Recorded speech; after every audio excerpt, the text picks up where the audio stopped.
Gracias. Buenas tardes a todos y a todas. Bienvenidos a este seminario. Y yo soy su servidor Fernando de la Pesa. Soy profesor investigador de la Escuela Judicial Electoral. Y el día de hoy vamos a platicar respecto de los principios básicos que tienen que ver con la acción que pueden ejercer las personas en materia electoral. Esos titulares de la acción electoral, vamos a ver cómo los podemos sintetizar para que ustedes tengan un mejor conocimiento y entendimiento de la materia. Si hubiera cualquier pregunta o comentario durante la presentación, les pediría que lo hagamos de inmediato en el chat que tienen ustedes ahí para que lo podamos hacer, podemos ir contestando a la par y no perder la línea o el hilo de lo que estamos diciendo. Si son tan amables en cualquier momento, simplemente interrumpan y pueden ustedes hacer cualquier comentario, pregunta, observación o lo que proceda. De no ser así el caso, pues al final podemos hacer alguna pregunta si quedaran algunas cosas pendientes. Vamos a empezar, por favor.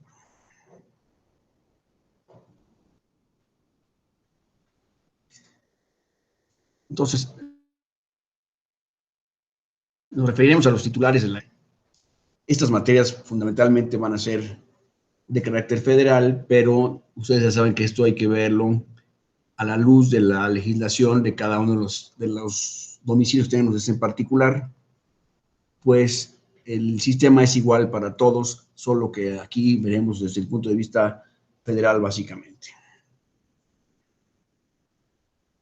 El objeto general de esta presentación es retomar los conceptos que tienen que ver con el derecho procesal electoral, el derecho procesal en general, ya que de aquí vamos a derivar las particularidades, en su caso, de la materia que nos ocupa el día de hoy.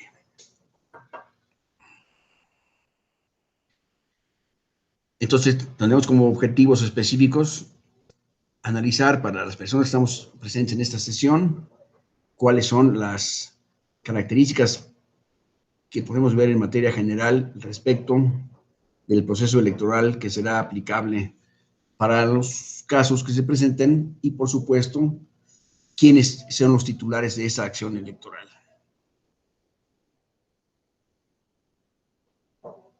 Aquí vamos a empezar con los siguientes conceptos.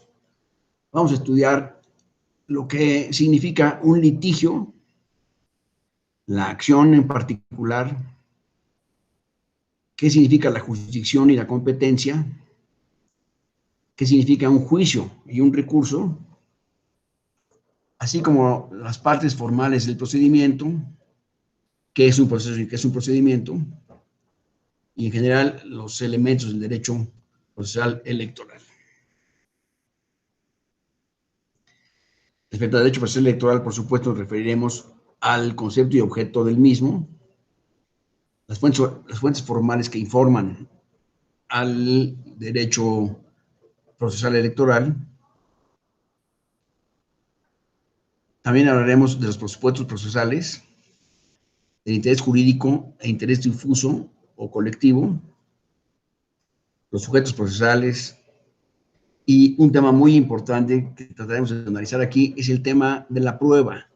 La prueba, como ustedes saben, es un elemento fundamental de los procedimientos de cualquier materia, y en materia electoral pues no es la excepción. Es muy importante repasar estos temas que son seguramente todos conocidos, pero que en este caso vamos a darle un nuevo estudio para que tengamos, digamos, para refrescar un poco los conceptos que involucran todos estos medios de jurisdicción y competencia que podrán surgir durante el proceso electoral como parte del mismo, en la parte final del proceso, que es el de recuentos y etcétera. Entonces vamos a ver, si no tenemos ninguna duda en particular, vamos a empezar a ver los conceptos principales de la teoría general del proceso. primer lugar, ¿qué significa un litigio? ¿Alguien de ustedes me puede dar un concepto de litigio, por favor?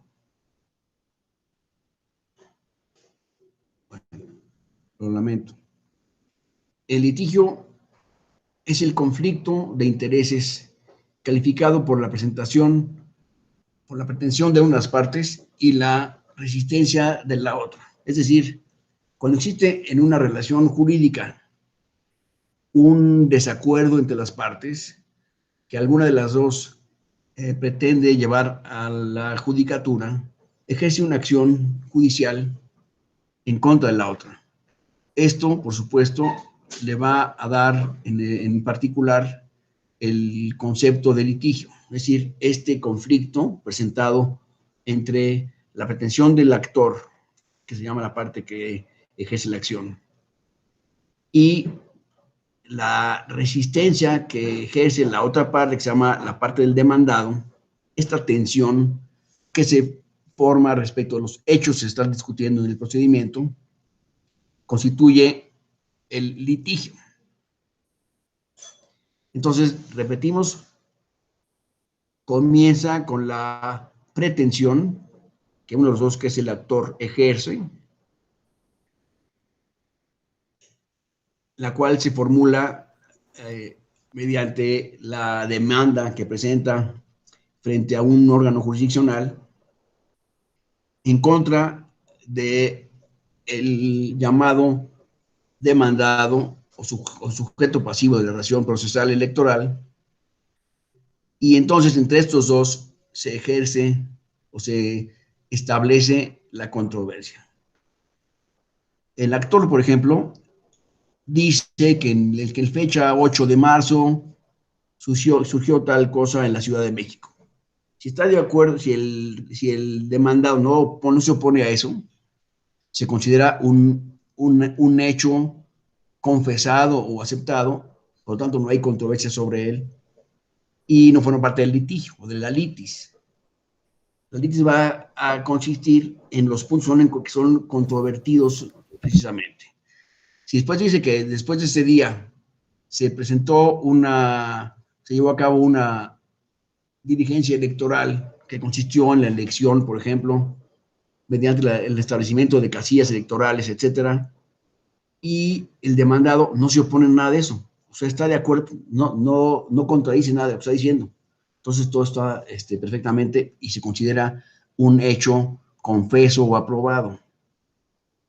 Pero en cambio, en el tercer momento dice, y en esta elección libremente los ciudadanos votaron. Y ahí el demandado tiene una objeción, porque dice, no procedieron de manera libre, sino tuvieron que ir a votar y empieza a tener ciertas objeciones. En ese momento, en ese punto, se fija una litis, es decir, se fija una controversia que hay que resolver por parte del juzgador. Entonces, lo que estamos diciendo ahorita, el ejemplo que estamos poniendo, hay una controversia realmente, solamente en el momento que hay una oposición entre el actor y el demandado. ¿Me explico? Cuando está este conflicto, ahí es donde se fija la litis. Es lo que significa un litigio. Tratar de resolver esa litis. ¿Quién tiene razón? Habrá que acudir a las reglas generales del procedimiento para entonces acudir a las pruebas que se puedan formular por una parte y la otra para acreditar o desacreditar los dichos de cada uno de los dos, ¿verdad? Entonces, esta petición en materia electoral, o en materia jurídica en cualquiera de ellas, se supone que el actor deberá sostener o sustentar su pretensión en una causa de pedir, es decir, en el fundamento de la pretensión que exige el actor a través de razones de derecho y razones de hecho. Solamente las controversias existen en relación con las razones de hecho, ya que el derecho no es materia de controversia. En la resistencia, el demandado ejerce sus objeciones a las afirmaciones del actor, sus objeciones o desacuerdos con lo que está narrando el actor en su demanda, para llegar, repito, a fijar la litis, fijar los puntos que habrá que dilucidar por parte del órgano jurisdiccional, en este caso el Tribunal Electoral, para que pueda, el Tribunal Electoral en un caso, o bien los tribunales electorales de cada entidad federativa en otro caso, ¿verdad? Entonces ya llegamos al concepto de lo que significa un litigio. ¿Están ustedes de acuerdo con esto? ¿Hay alguna observación, algún complemento o algún inconveniente con lo que acabo de mencionar? No, entonces seguimos adelante.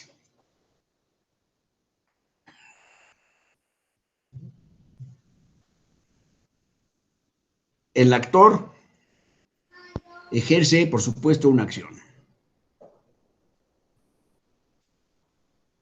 La acción es el derecho que tienen todas las personas para solicitar a los órganos jurisdiccionales del Estado que administre justicia para obtener satisfacción de una pretensión contenida en la demanda. Esta posibilidad que tenemos todos los ciudadanos de solicitarle a una autoridad del Estado, que se llama el juez o juzgador, que interfiera en el proceso para coordinar y dilucidar el procedimiento y controle el proceso de acuerdo con la ley. Esto es lo que significa una acción. La litis, repito, se constituye por los puntos de controversia en los hechos que estamos mencionando, tanto el actor como el demandado. Entonces, es interesante ver cómo el actor presenta una demanda que constituye, digamos, 50 páginas, porque hay de muchos tamaños, ¿no? En 50 páginas, el actor presenta todos sus inconvenientes. Y probablemente de esas 50 páginas, solamente en 2 de ellas exista una discusión por parte del demandado. Los demás son puntos que están de acuerdo los dos. Entonces eso es adelante. No tenemos que discutir que el día fulano, a ver, ¿cómo acreditamos que el día fulano sucedió? Bueno, pues sucedió y ya. Salvo que haya una objeción de la parte demandada, se da por sentado porque es un punto que no está a contradicción. No está en el conflicto. Pues una vez que se ha fijado la litis, es decir, que ya está establecido en el procedimiento tanto la demanda como su contestación, o sea, la contestación de la demanda, que es el acto que lleva a cabo el demandado, contesta la demanda, y entonces en estos hechos que están en conflicto, se fija la litis, ¿sí? Entonces, de ahí en adelante nos vamos a referir solamente a los puntos que están en contradicción. Lo que fue confesado por las dos partes, no hay que demostrarlo. Si es que la elección fue el día 6, los dos están de acuerdo, no hay que demostrar que fue el día 6, ¿me explico? Son hechos históricos verdaderamente probados y concedidos. Después, vamos a ver qué es un juicio y qué es un recurso, que son dos elementos que se van a presentar durante el proceso electoral con mucha facilidad. El juicio o proceso es el conjunto de actos que celebran las partes. Que de antemano les agradecemos. El juez y los terceros que puedan haber acudido al litigio.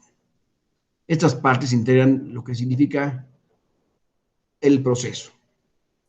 El actor, el demandado y los terceros que puedan ser llamados eventualmente al procedimiento como terceros interesados, por ejemplo, o como testigos o como sea. ¿Qué será el recurso? Un recurso es un medio técnico de impugnación y sustanciación de los errores de la resolución judicial que salen en el proceso electoral y que requieren ser resueltos por separado que el juicio central. Esto puede ser resuelto por el mismo juez que dictó el auto que estamos impugnando, o bien por una autoridad de jerarquía superior.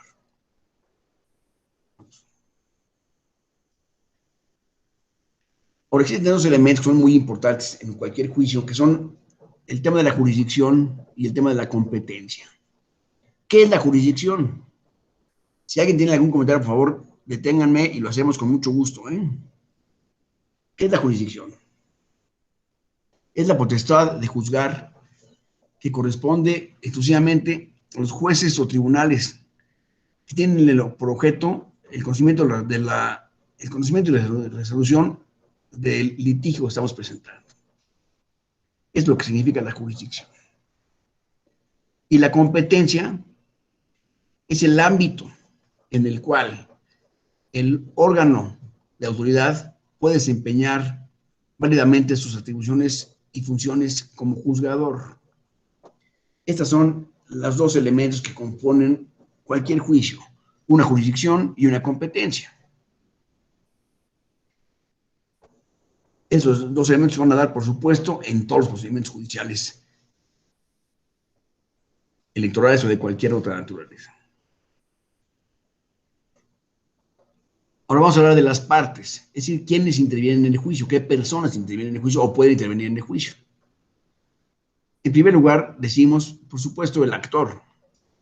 Es la persona que formula una pretensión a través de la demanda ante un órgano jurisdiccional. Este que es el que presenta una demanda, se llama el actor y va ante un órgano jurisdiccional y presenta narra los hechos que le significan para él un inconveniente a un derecho que considera tener. El demandado es la persona contra la cual se presenta la demanda. O sea, yo, Juan, vengo a decir que Pedro llevó a cabo un acto que me perjudica o perjudica mis derechos, en este caso político-electorales. Ahí tenemos ya el actor y el juzgador, perdón, el actor y el demandado, el sujeto activo y el pasivo del juicio. También existe la presencia del juzgador o juez o tribunal, que es la persona que conoce y resuelve el conflicto surgido entre el actor y el demandado. Es el que va a recibir los argumentos del actor y la contestación del demandado para tener clara y fijada la litis, que consiste en el conflicto que está planteado ante el procedimiento, ante el juez. Y también puede haber terceros que pueden ser las personas que originalmente no figuraban como partes del juicio, como el actor y el demandado, pero que comparecen a este o son llamadas al mismo para defender sus propios intereses o coadyuvar con los intereses de una de las partes originales. Esos serían los terceros. Y estas son las personas que básicamente o en primera instancia forman parte del proceso electoral que estamos llevando a cabo.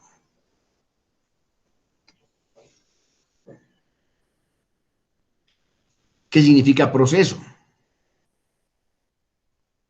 Es el conjunto de actos coordinados que se ejercen ante los funcionarios competentes del órgano jurisdiccional del Estado en la composición de un litigio, es decir, en el desarrollo y solución de un litigio. El procedimiento es una coordinación de actos en materia en marcha relacionados entre sí por la unidad del efecto jurídico final, que puede ser un proceso o una fase de este proceso.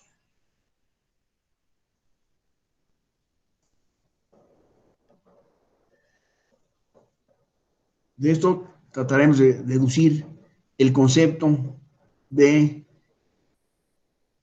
derecho procesal en general, diciendo que es el conjunto de normas y principios jurídicos que regulan al proceso jurisdiccional las actividades de los órganos del Estado que se involucran en el mismo procedimiento. Eso es lo que se llama el concepto de derecho en general. Y el objeto del derecho procesal en general es la resolución de las controversias que se suscitan entre las partes aplicando los preceptos jurídicos vigentes. Es decir, esta controversia, aplicando los procesos y las leyes que están rigiendo la materia, constituyen o forjan el objeto del proceso en general.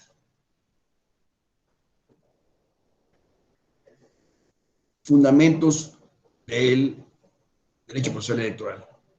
Aquí pregunto, ¿hasta aquí no hay ninguna duda de alguno de ustedes? ¿Algún comentario? Nada.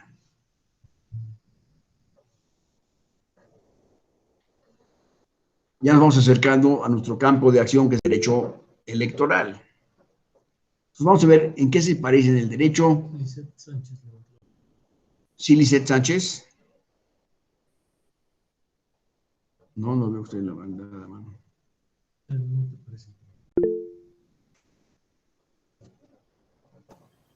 Buenas tardes a todas y a todos. Buenas tardes. A mí me gustaría saber desde su punto de vista qué complejidades presenta el derecho procesal electoral con el derecho procesal en general. Gracias. Gracias, Lisette. Bueno, creo que ambos derechos, el derecho procesal electoral y el derecho civil o mercantil, por ejemplo, tienen algunas particularidades propias que consisten fundamentalmente en las leyes que regulan a uno y al otro, y después el manejo del proceso como tal, que va primero y que va después, están regidos por una ley en todo caso, tanto en materia de derecho privado como en materias de derecho público, como es el derecho electoral, tienen una legislación propia que reglamenta los procedimientos en cada caso. En la materia electoral, estaremos en presencia de la ley del sistema de medios de impugnación en materia electoral, y en materia de derecho mercantil estaremos en presencia del Código Federal de Procedimientos Civiles y Mercantiles. ¿Me explico? Entonces, complejidades presenta muchas la materia electoral, porque se refiere a una materia muy nueva que tiene plazos muy cortos de solución. Acuérdense que en materia de juicios siempre hay un procedimiento que normalmente toma tiempo en cumplirse, y normalmente los tribunales tienen rezagos muy graves y a veces muy peligrosos. Pensar que un asunto puede estar en un tribunal 2 años en lo que se va resolviendo, y entre un proceso y el otro hay muchos tiempos que pasan, que son como tiempos muertos, ¿no? En materia electoral no hay tiempos muertos. Es de una absoluta precisión los tiempos que deben de cumplirse, y la materia electoral no tiene ningún retraso. Es decir, no hay retraso en materia electoral. Entonces, una peculiaridad de la materia electoral, yo apuntaría la prontitud de sus resoluciones y lo corto de los plazos que operan entre un caso y en otro. ¿Me explico? Entonces, yo diría de la materia electoral, haría una llamada de atención muy particular en cuanto a la efectividad que tiene el procedimiento electoral respecto de los tiempos que se van a consumir en cada fase del proceso electoral. Es muy rápido. Por supuesto, teniendo a su propia ley, que es la Ley del Sistema de Medios de Impugnación en materia electoral, que tiene plazos muy concretos y muy precisos, y no permite, por la presentación de los plazos, no permite retrasos entre un acto y otro. ¿Por qué? Porque el acto siguiente presupone, no se puede detener, porque presupone que entre, por ejemplo, una nueva administración al cargo, un nuevo diputado, un nuevo senador, y no puede haber el anterior todavía presente, pues entonces se juntarían dos. ¿Me explico?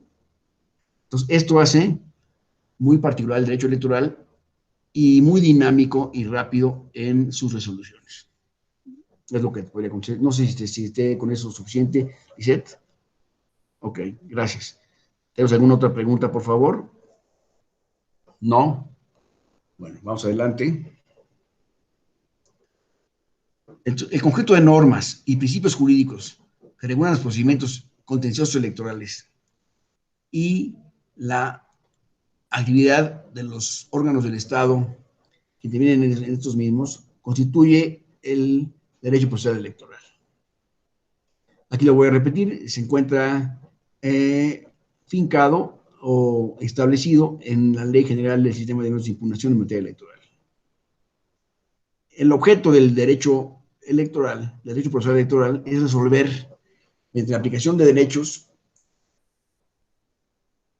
mediante la aplicación del derecho, los conflictos o controversias jurídicas relacionados con el proceso electoral. Y esos están calificados por la pretensión del actor y por la resistencia que decíamos de la autoridad responsable. Esto es los elementos que van formando el derecho procesal electoral. Como ven, aquí estoy proyectando las fuentes formales del derecho electoral, es decir, las leyes que contienen cualquier cantidad de normas, reglas y procedimientos para resolver los asuntos electorales. Por supuesto, arrancamos con la Constitución Política de los Estados Unidos Mexicanos, también los tratados internacionales, porque acuérdense que en todas las materias judiciales mexicanas tenemos una presencia de las leyes propias de la materia, más las leyes las que derivan de los tratados internacionales que van a ir rigiendo o complementando ambas, la legislación y la reglamentación nacional. Por supuesto, la Ley General de Instituciones y Procedimientos Electorales, la que se llama la LEGIPE, hay la Ley Orgánica del Poder Judicial de la Federación, del cual forma parte el Tribunal Electoral, por supuesto. La Ley General del Sistema de Medios de Impugnación en Materia Electoral, que habíamos mencionado. Las constituciones y leyes locales, porque, por supuesto, la ley local del Estado de Tabasco y su Constitución son también parte de la normatividad que habrá que considerar en la materia electoral, como se trata de juicios que corresponden a ese Estado de Tabasco, ¿verdad? Y también los reglamentos y estatutos y acuerdos que dicten el INE, por ejemplo, que va a dictar siempre normas propias, y todos estos serán los elementos que hay que tener en cuenta en todos los asuntos que vamos a atender en materia electoral.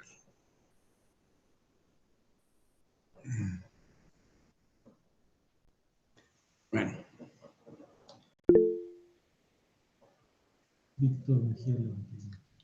Víctor. Gracias. Buenas tardes a todas y a todos. Buenas tardes, doctor Fernando. Sí, las resoluciones de los órganos jurisdiccionales también pudieran considerarse como fuentes del derecho, sobre todo porque de repente sabemos de algunos criterios, por ejemplo, los efectos, estos efectos, digamos, expansivos que se tienen cuando se resuelve un caso a concreto, pero que se aplica a otros casos. Por ejemplo, en la parte de las candidaturas independientes, cuando de repente por ahí se impugnó algún artículo de la ley referente, por ejemplo, no sé, al porcentaje de apoyo ciudadano, y que algunos órganos resolvieron que sí, que el porcentaje no era el adecuado, y que por un tema de equidad de la contienda, algunas sentencias, digamos que los efectos también beneficiaron a los demás aspirantes a candidaturas. O sea, son casos así muy particulares que creo yo que también eso da mucho pie a pensar que pues, son fuentes de derecho, ¿no? Las normas que, por ejemplo, como las sentencias, que en principio son normas, digamos, individualizadas, pero que finalmente en algunos casos los propios órganos jurisdiccionales les dan un efecto expansivo y pueden beneficiar a todos, no en todos los casos, pero en este caso en concreto a nosotros nos pasó. Nos impugnaron un acuerdo relacionado con candidaturas independientes, y la sala regional estableció ahí que esa resolución también se tenía que aplicar a los demás aspirantes, aunque no hubieran impugnado, me explico.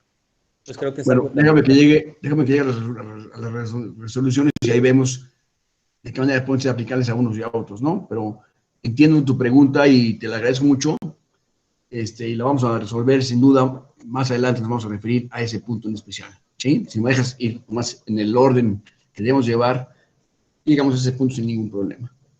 Te agradezco mucho tu participación, mi querido Víctor. Gracias. Saludos, doctor. Muchos saludos y muchas gracias. Estos procedimientos, los procedimientos que resuelve el Tribunal Electoral del Poder Judicial de la Federación, pueden ser a través de la sala superior o las salas regionales. Y también hay asuntos que se presentan ante el INE, y este INE será quien deba resolverlos, que tiene funciones que parecen ser judiciales, pero tienen funciones que corresponden al INE, pero tienen el efecto de resolver la controversia, por lo cual también se pueden considerar funciones jurisdiccionales, ¿me explico? Entonces, el tribunal como órgano resolutor resolverá los recursos administrativos de revisión, el llamado REP, el recurso de apelación, los juicios de inconformidad o JIN, el recurso de reconsideración, que se llama REC también, el juicio para la protección de los derechos políticos y electorales del ciudadano, o JDC, juicio de revisión constitucional, los llaman JRC, y juicios para resolver los conflictos laborales entre el INE o el tribunal y su personal. Ahí se resuelven también los procedimientos laborales, es decir, en materia laboral, el tribunal tiene funciones para resolver con su propio personal y también los asuntos que deriven de conflictos entre el INE y su personal.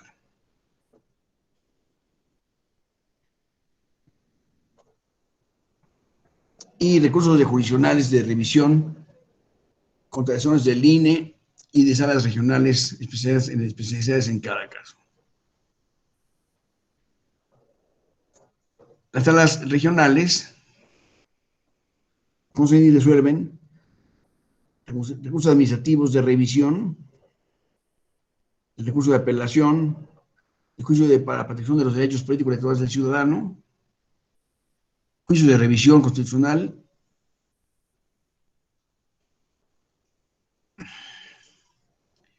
y el INE puede llevar a cabo resoluciones desde el punto de vista administrativo en procedimientos que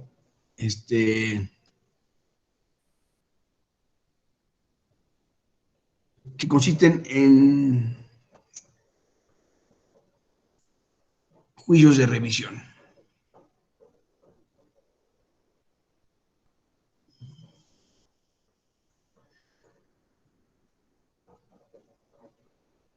El procedimiento especial sancionador, los PES, que se llaman, son resueltos por la sala regional especializada del tribunal, es quien resuelve estos PES que se presentan en la materia electoral. Hay que tener como presupuesto también la legitimación, que es la condición jurídica de una persona para poder formular una demanda o pretensión o contradecirlas por ser sujeto activo o pasivo en una relación con el derecho que alega en juicio, por ejemplo, un partido político. Esta conducta de poder, esta condición de poder ser quien presenta una acción jurisdiccional, significa la legitimación. No todos estamos legitimados para llevar a cabo un procedimiento en defensa de un partido político, por supuesto. Habrá que ser el representante del partido político quien pueda llevar a cabo esta acción con absoluta legitimación. La personería es lo que hemos llamado personalidad jurídica en los otros juicios. Si ustedes han visto algún procedimiento de cerca, verán que el actor y el demandado tienen claramente establecido cuáles son sus papeles y pueden ellos presentar abierta y libremente sus acciones y sus defensas y gozan de la capacidad jurídica de presentarlos. Es decir, aquí hablaremos de la personería, gozan de personería para acudir al procedimiento y solicitar que se lleven a cabo las sentencias judiciales en favor del actor o del demandado respectivamente.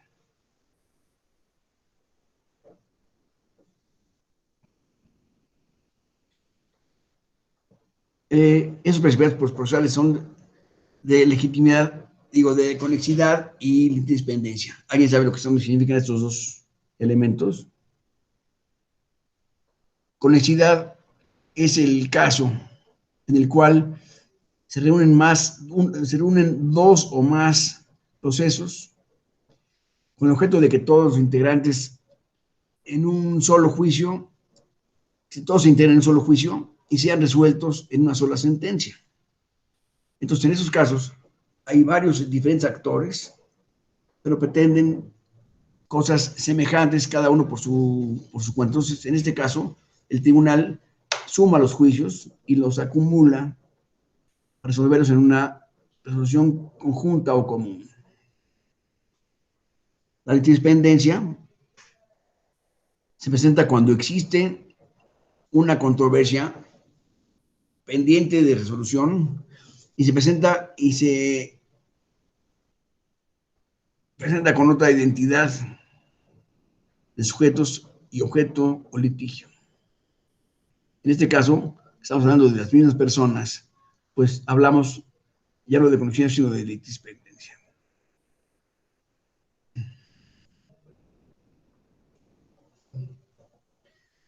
El interés jurídico es el derecho que tiene el actor de presentar un medio de impugnación o el tercero interesado para intervenir en este. El interés difuso es aquel que se tiene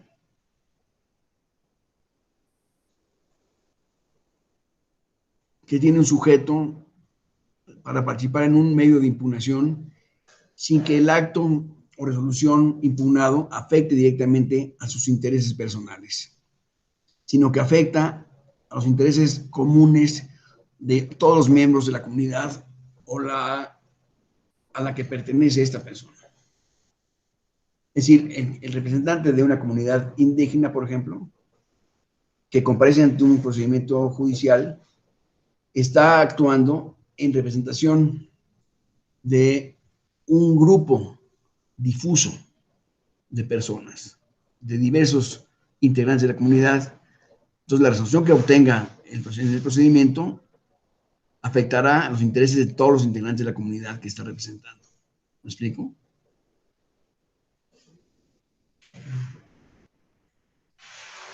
Ahora vamos a hablar de otros sujetos o personas que forman parte del procedimiento, otros sujetos procesales.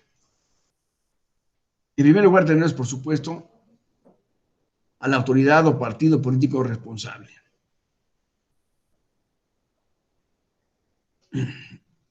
Es aquel que haya realizado el acto o emitido la resolución que se impugna.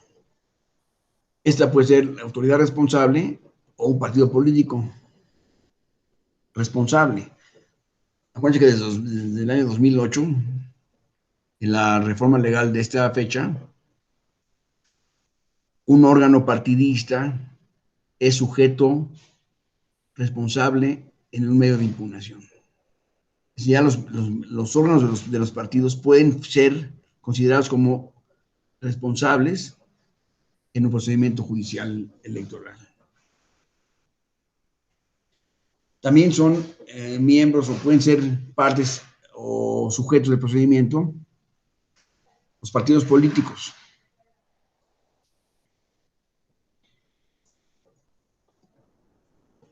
Los partidos políticos pueden intervenir en los siguientes medios de impugnación como actor o tercero involucrado, interesado.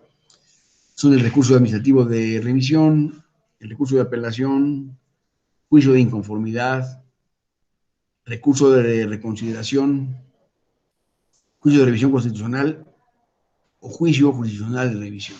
En todos estos procedimientos es susceptible de participar un partido político. Sí. Más sujetos procesales. Los candidatos postulados por partidos políticos a una contienda electoral. Estos candidatos pueden formar parte, pueden ser sujetos procesales y solo pueden intervenir por su propio derecho como actor tercero interesado en caso de inelegibilidad de los siguientes medios de impugnación. Solamente en casos de inelegibilidad, en juicios de inconformidad o en recursos de reconsideración pueden actuar estos candidatos postulados por partidos políticos. En caso de que un partido político sea actor o el tercero interesado o el candidato puede actuar como coadyuvante.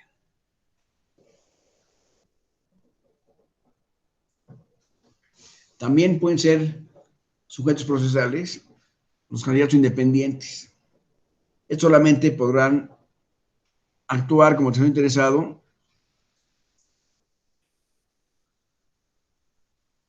en todos los medios de impugnación, salvo en el JRC, que es el juicio de revisión constitucional.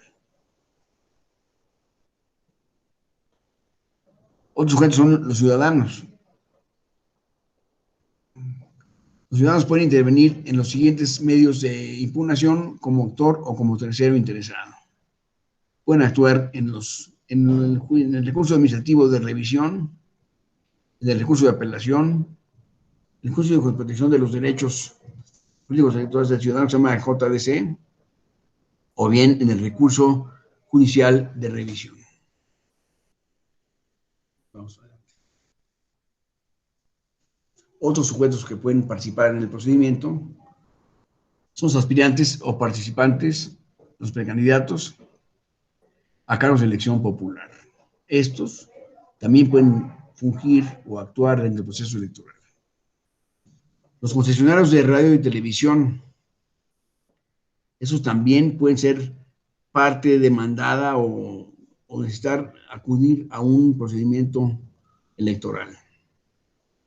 Los observadores electorales, los servidores públicos en general, los notarios públicos, en los actos que hayan dado fe, etcétera. Las agrupaciones políticas o partidos políticos inclusive, los ministros de culto religioso, los extranjeros y en general cualquier persona física o moral que esté interesada puede acudir al proceso electoral. La parte que es muy interesante de este proceso, de los procesos, es el que se refiere a las pruebas. La prueba es, vamos a ver, ¿qué se prueba? El objeto de la prueba es los hechos controvertibles.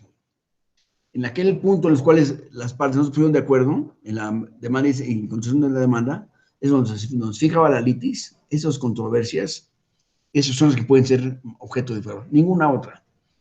Si yo digo que me llamo Fernando y vengo a demandar y nadie me pone una objeción, no tengo que demostrar que me llamo Fernando, ¿me explico?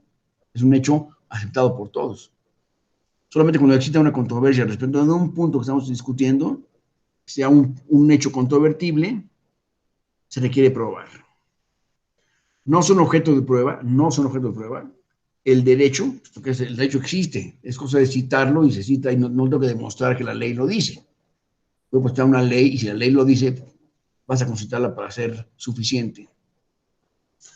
Los hechos notorios o imposibles no pueden ser materia de prueba tampoco. Los hechos reconocidos, decíamos hace un momento, tampoco son materia de prueba. ¿Sobre quién versa la carga de la prueba? O sea, es decir, ¿quién está obligado a demostrar? Esta carga de la prueba es la atribución impuesta por la ley para que cada una de las partes proponga y proporcione sus pruebas que confirmen sus afirmaciones de hecho. ¿Están obligados a probar? Por supuesto, el que afirma está obligado a demostrar lo que está afirmando. Es una regla de oro esa, ¿verdad? Afirma el que prueba el que afirma una cosa. También el que niega, cuando de su negación se envuelva una afirmación expresa de un hecho. Entonces, son quienes deben tener la carga de la prueba.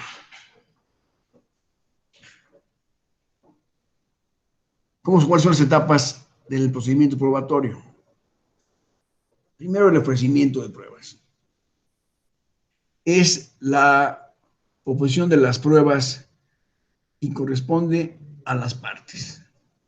Es decir, el actor que afirma una cosa y ofrece una prueba para demostrar este supuesto está llevando a cabo el paso de ofrecimiento de las pruebas. La admisión y desahogo de las pruebas lo lleva a cabo el juzgador tomando en cuenta la idoneidad o la falta de elementos de las pruebas para acreditar los hechos controvertidos. Y el desahogo de las pruebas es la ejecución o desahogo de las pruebas que serán admitidas y preparadas en cada caso. Es lo que se refiere a las pruebas. Por supuesto, en las pruebas hay cierto número y pruebas específicas que están determinadas por la ley.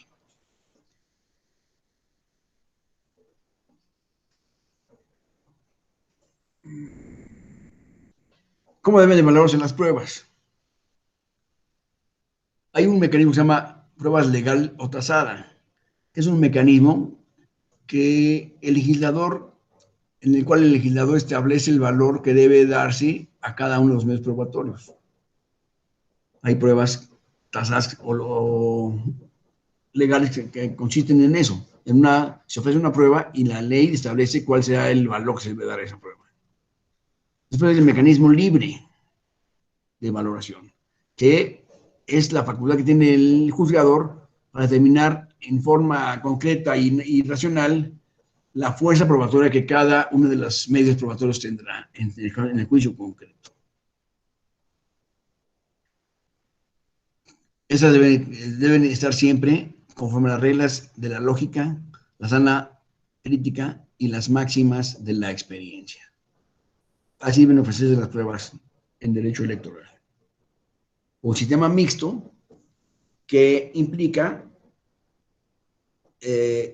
un sistema que admite la evaluación tasada en algunos casos y la evaluación libre en los demás.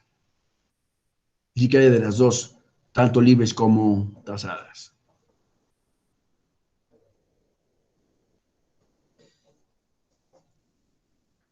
¿Qué son las diligencias para mayor proveer? Son aquellos actos realizados por el tribunal conforme a sus facultades, con el objeto de formar su propia convicción sobre la materia del litigio. Persiguen el fin de conocer la verdad sobre los puntos controvertidos. Esto se llama diligencias para mejor proveer.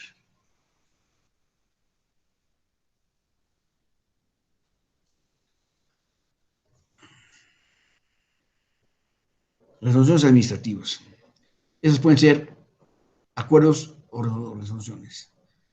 Los acuerdos son los pronunciamientos de los órganos de la administración que producen determinaciones con efectos jurídicos, típicamente los del INE. Las resoluciones son los actos procesales por los cuales el órgano administrativo decide y aplica la ley en relación con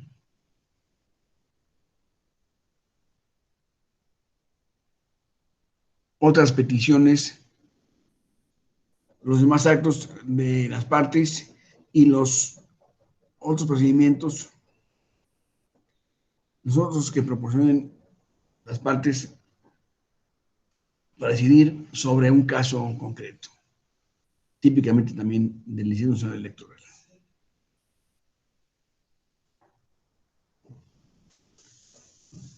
Todo esto nos va a llevar a las resoluciones jurisdiccionales o judiciales. Son los actos procesales por los cuales el órgano jurisdiccional decide sobre las peticiones, los demás actos de las partes y los otros participantes.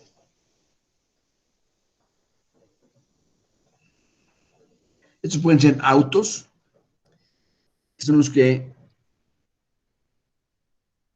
son los pronunciamientos de los tribunales que acuerdan determinadas acciones en trámite o deciden cuestiones planteadas por las partes. Incidentes, que son procedimientos para resolver controversias relacionadas directamente con un asunto particular del procedimiento. O bien sentencias, que es la resolución que pronuncia el órgano jurisdiccional para resolver el fondo del litigio o controversia, lo que significa la terminación normal del procedimiento. Es decir, con esto se pone fin al procedimiento. Y aquí, por supuesto, surgirán otros procedimientos probablemente, pero esto es lo que va a dar final al proceso, la sentencia. ¿Qué es la cosa juzgada? La cosa juzgada se configura cuando una sentencia debe considerarse firme, es decir, cuando ya no puede ser impugnada por medios de ordinarios o extraordinarios de defensa en el propio sistema judicial electoral. Estas pueden tener dos tipos de efectos. Eficiencia directa, cuando otro juicio opera otro juicio con objeto y causa resulten idénticos en el procedimiento planteado. Y eficiencia refleja proporciona mayor fuerza y credibilidad a las resoluciones judiciales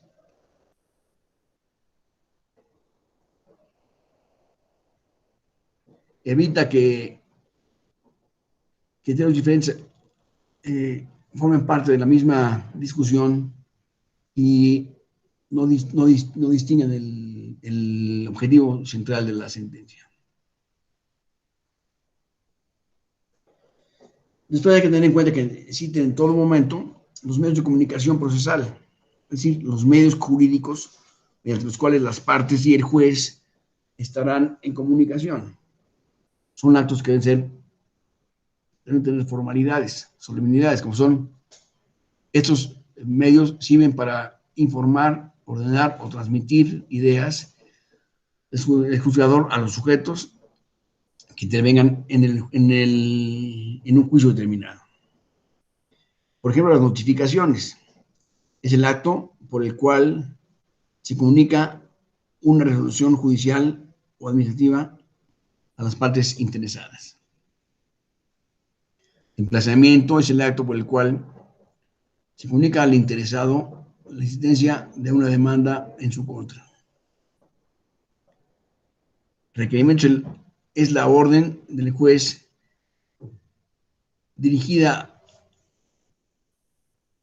a una persona para que haga algo, deje de hacer algo o entregue una cosa para continuar con el juicio. Citación es la comunicación judicial a una persona para que comparezca ante un juez en hora y días establecidos.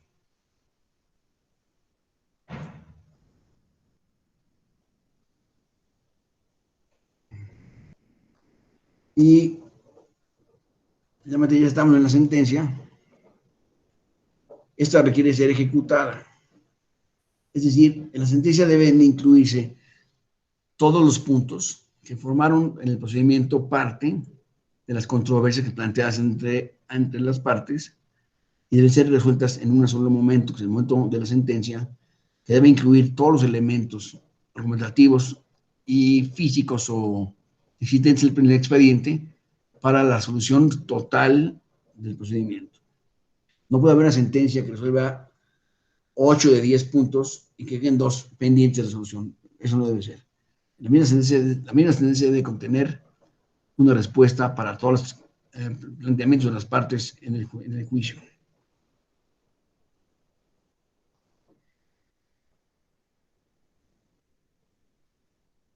La justicia, perdón, la impartición de la justicia debe efectuarse de manera pronta, completa e imparcial. Incluye la plena ejecución de todas las resoluciones del tribunal sobre las controversias que se han planteado en el procedimiento. Y esto es el procedimiento completo de carácter judicial electoral. Y pregunto ahora si tenemos alguna pregunta. Aquí tengo una de Víctor Mejía. ¿Es la de hace rato?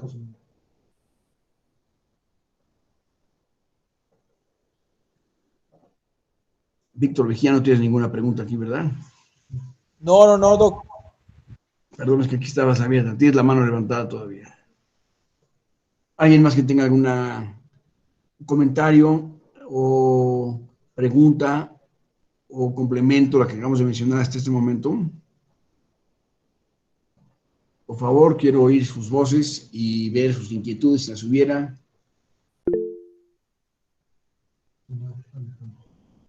A ver, Omar Alejandro. Hola, doctor, buenas tardes.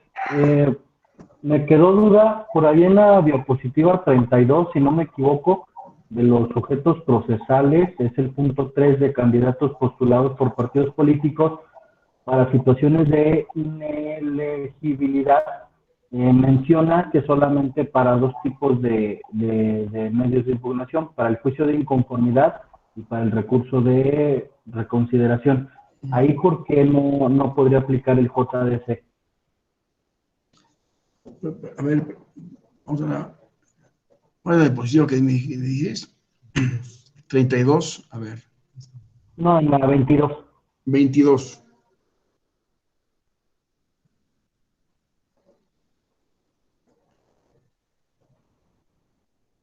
Sujetos procesales, ¿no?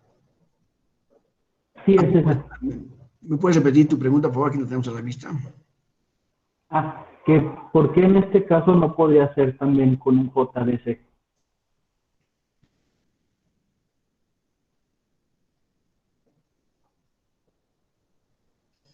Estamos hablando en casos de inelegibilidad en los siguientes medios.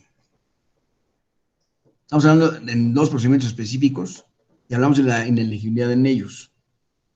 Entonces, en el caso de juicios de inconformidad y recursos de reconsideración, efectivamente. Eso es lo que establece la ley, entonces no me la puedo brincar. Sí, o sea, solamente en estos dos procedimientos, la ley prevé la posibilidad de que estos candidatos puedan actuar en el procedimiento. Solamente en estos dos, la ley prevé su participación.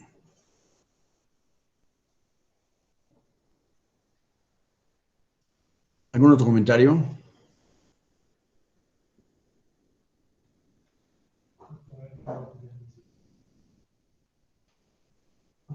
Bueno.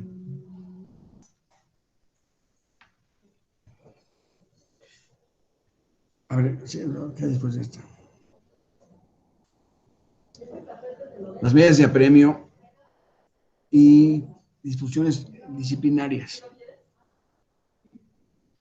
Son aquellas sanciones que aplica el juzgador para cumplir sus resoluciones. Puede llevar a cabo el apercibimiento, que consiste en la advertencia de una autoridad que hace a determinada persona sobre las consecuencias desfavorables que le va a ocasionar llevar a cabo ciertos actos o omisiones. Ese es un apercibimiento. O bien amonestaciones, que sea la advertencia o represión para que se retire un comportamiento considerado indebido dentro de un procedimiento.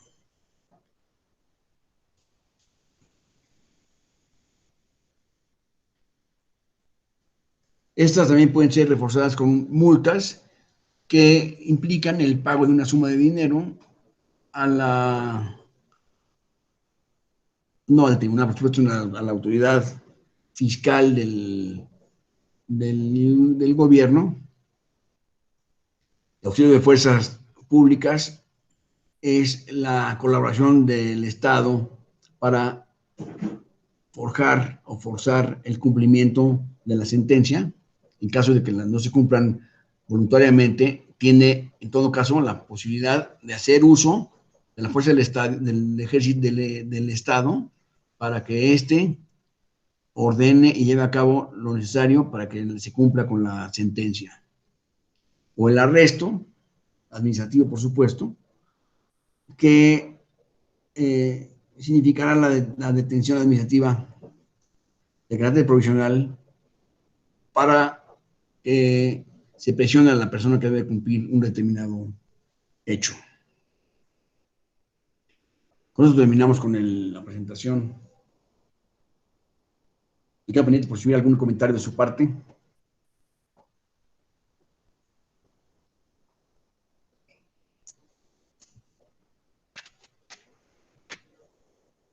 ¿No?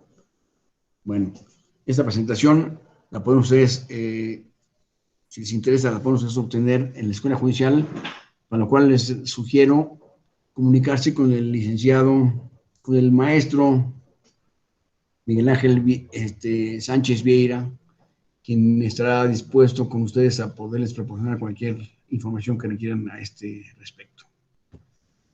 Me hago saludarlos, agradecer su presencia, descansen y nos vemos muy pronto. Gracias, adiós. Gracias, Doc. Saludos de Tabasco. Gracias, adiós.